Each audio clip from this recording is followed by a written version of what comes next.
M2च्या DYQ सिरीजमध्ये आज आपण सॉल्व करतो D Y S side previous year question असा आहे की f of a equals to integral pi over 6a to pi over 2a integration of sine of AX upon x DX जर दिला असेल तर शो करायचं आहे की f of a is independent of a. Solve करायला डी वाय एसचा rule आहे की आपल्याला डिफरन्शिएट करायचं. आता गिवन फंक्शन बघा, लेफ्ट साईडला जर एफ ऑफ ए असेल, लेफ्ट साईडला जर आपलं इक्वेशन एफ ऑफ ए असेल ते पूर्ण जे फंक्शन आहे आपलं ते पण फंक्शन कशाचं असणार आहे, एचं असणार आहे. म्हणून त्याला आपण डिफरन्शिएट पण विथ रिस्पेक्ट टू ए करणार आहे. म्हणजे आपण डिफरन्शिएट करू ते अशा प्रकारे डेरिव्हेटिव्ह ऑफ एफ ऑफ ए जे गिवन आहे आपल्याला इक्वल्स टू इंटिग्रेशनच्या बाहेर पूर्ण फंक्शनला डिफरन्शिएट करतो विथ रिस्पेक्ट टू ए. आता डिफरन्शिएशन करताना तुला लेफ्ट हँड साईड तर आपलं झालं आहे f dash of a, no problem. पण राईट हँड साईडला काय होणार, जेव्हा हे डिफरन्शिएशन इंटिग्रल साईनच्या आतमध्ये जातं तर ते पार्शियल डेरिव्हेटिव्हमध्ये कन्वर्ट होतं. तर पहिली गोष्ट आली आपल्याकडे पाय ओवर 6a, दुसऱ्याला पाय बाय 2a आणि हा झाला partial differentiation del del a of sine AX upon x DX. आणि सोबत आता काय होणार, आपल्याला अप्पर लिमिट आणि लोअर लिमिट फोकस करायचा आहे. तर या इक्वेशनमध्ये हे जे आपलं ओरिजिनल इक्वेशन आहे sine of AX upon x, यामध्ये एक्सच्या ठिकाणी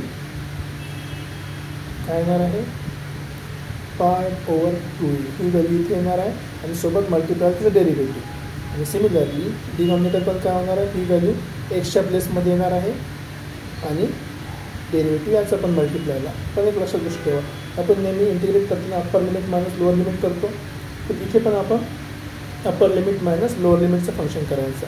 तर ते लिहिणार कसं की दिस इज नथिंग बट हे फंक्शन आधी याच्यामध्ये पुट करा की आधी ते लिहून घेतो की sine of AX upon x जो आहे याच्यामध्ये मला एक्सच्या ठिकाणी व्हॅल्यू पुट करायची. कशाची, अप्पर लिमिटची. अप्पर लिमिट किती आहे पाय ओवर 2a आणि सोबत त्याचं काय घ्यायचं आहे डेरिव्हेटिव्ह विथ रिस्पेक्ट टू ए, कारण की आता ए सोबत आपण डिफरन्शिएट करतो कशाचाच पाय बाय 2a.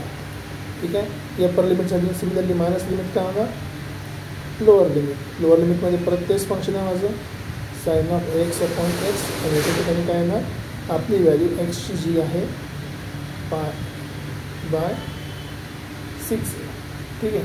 आणि सोबत मल्टिप्लाय असणार आहे याचं derivative d of DA with respect to pi by 6a. ठीक आहे. आता हे आपलं बेसिक कंडिशन जे आपण सॉल्व करायचं. त्याच्यामध्ये आपण डिफरन्शिएट करतो आहे विथ रिस्पेक्ट टू ए. जर आपण ए सोबत डिफरन्शिएट करतो याचा अर्थ काय, एक्स आपला आहे कॉन्स्टंट.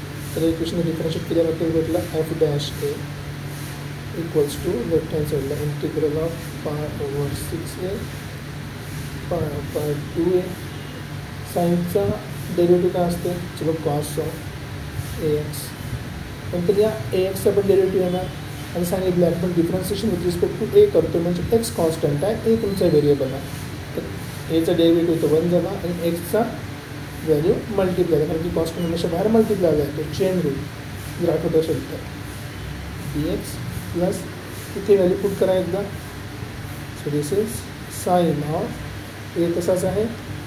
एक्सची व्हॅल्यू किती आहे pi by 2 into a divided by एक्सची value pi by 2a into pi by 2a constant आहे आणि 1 बाय एचा डेरिव्हेटिव्ह होते minus 1 by totally pi by 2a² हे निगेटिव्हमध्ये आहे. सेम लॉजिक, हे मायनस ऑलरेडी बाहेर आहे. इथे पण काय होणार साइन ऑफ ए टाईम एक्सची व्हॅल्यू किती आहे, इथे आहे pi by 6a divided by pi by 6a एक्सची व्हॅल्यू आणि यासोबत मल्टिप्लाय काय राहणार आहे याचा डेरिव्हेटिव्ह पाय बाय 6a तसंच राहणार आहे आणि एचा डेरिव्हेटिव्ह आहे 1 बाय एचा 1 बाय a² मायनस. ओके. आता बघा काय काय चेंजेस आले आपल्या इक्वेशनमध्ये. हा एक्स आणि हा एक कॉन्स्टंट कॅन्सल. इथे बघा हा ए कॅन्सल. सिमिलरली इथे पण ए कॅन्सल. ठीक आहे. एवढं सोल्युशन आहे. तर आपण आणखी सॉल्व करू शकतो पण सिम्प्लिफाय केल्यावर लिहिणार आहे. ठीक आहे. तर आपल्याकडे आता जी व्हॅल्यू झाली ती अशा प्रकारे आहे f dash of A.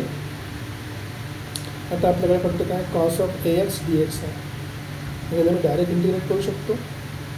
कॉसचं integration काय होतं मायनस साइन एक्स की sine x correct sine x होते आपल्याकडे फक्त कॉस्टचं, आणि ती साईनचं डेरिव्हेटिव्ह असते कॉस्ट, कॉस्टचं इंटिग्रेशन साइन, आणि इंटिग्रल नंतर जो व्हेरिएबल एक्स सोबत आहे ते डिवाइडला.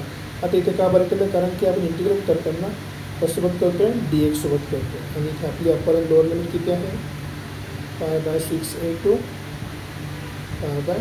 हे झालं फक्त पहिली व्हॅल्यू. इथे प्लस इंटू मायनस या दोघांना जर आपण कन्सिडर केलं तर एकच टर्म आहे, प्लस इंटू मायनस केलं तर आपल्यासमोर येणार आहे मायनस.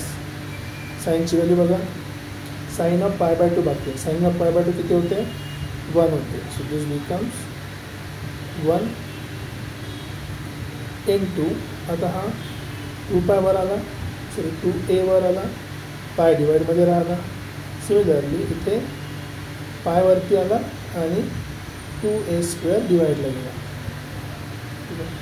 इथे काय प्लस, परत साइन ऑफ π/6, π/6 म्हणजे 30 डिग्री, साइन 30ची व्हॅल्यू किती आहे 1/2. सोबत काय आहे, हा पाय डिवाइडमध्ये आहे 6a वर आला आहे, आणि मल्टिप्लायला काय आहे π/6a². तर मग प्रश्न पडला असेल की इथे हा मायनस कुठे गेला, तर हा मायनस आणि हा मायनस या दोघांच तुम्ही मल्टिप्लिकेशन करणार, तुम्हाला काय भेटणार प्लस. तर सिम्प्लिफाय करा या व्हॅल्यूंना, मला भेटलं f' इक्वल्स टू एकदा अप्पर लिमिट आणि एकदा lower limit. So upper limit put करायची, साइन ऑफ ए तसाच राहणार, एक्सची व्हॅल्यू किती आहे π/2a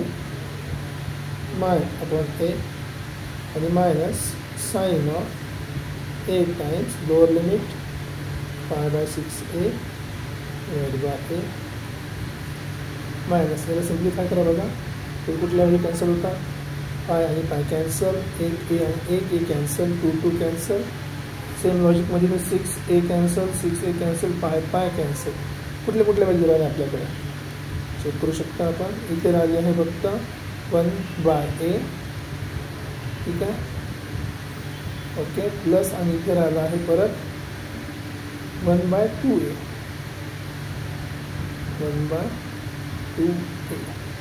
ठीक आहे, याला पण व्हॅल्यू सिम्प्लिफाय करू शकतो. आणि असा क्वेश्चन संपत झालेला आहे की आपल्याकडे आता अवेलेबल आहे f' इक्वल्स टू, इथे ए आणि ए कॅन्सल, तर साइन π/2ची व्हॅल्यू 1/a मायनस हा ए आणि ए कॅन्सल, साइन π/6 म्हणजे 30 डिग्री, साइन 30ची व्हॅल्यू 1/2a.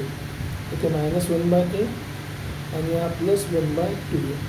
बघू शकते सगळ्या व्हॅल्यूज आपल्या plus 1/a plus 1 minus 1/a cancel, minus 2/a plus 1/2a cancel.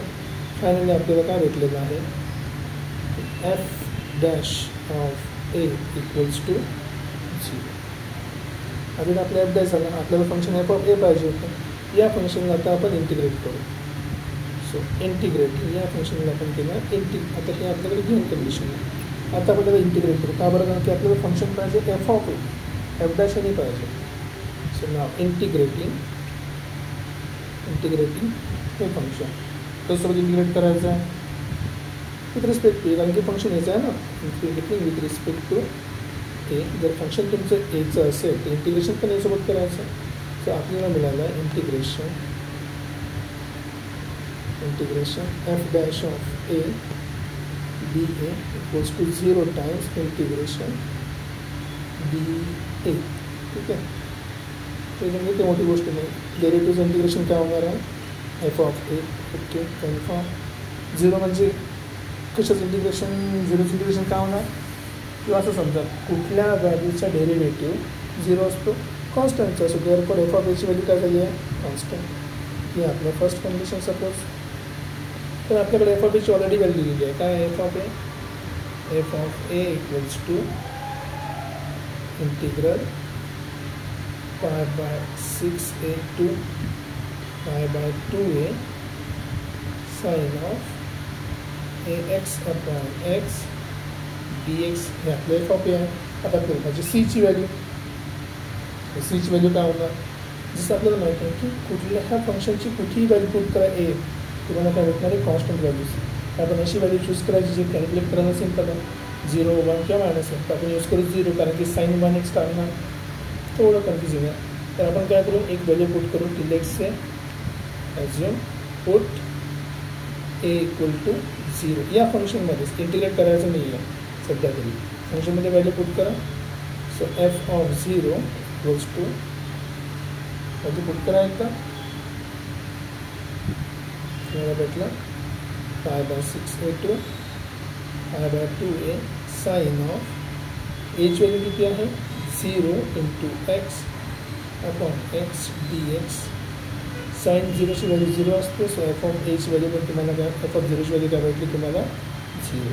आपल्याला माहिती आहे की कुठल्याही फंक्शनसाठी एफ ऑफ ए काय कॉन्स्टंट आहे. So therefore f of a equals to f of 0 equals to c आणि त्याची व्हॅल्यू किती आहे 0. त्याची व्हॅल्यू किती आहे 0. आपल्याला भेटलं एफ ऑफ एची व्हॅल्यू 0. म्हणजे फायनली आपण म्हणू शकतो की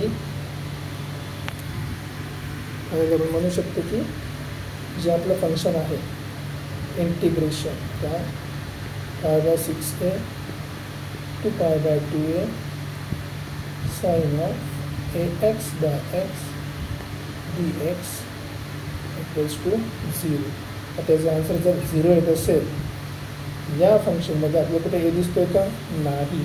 so therefore it is independent of a. त्याच्यामध्ये कुठेही ए दिसत नाही आणि हॅन्स हे आपण प्रूव्ह केलं.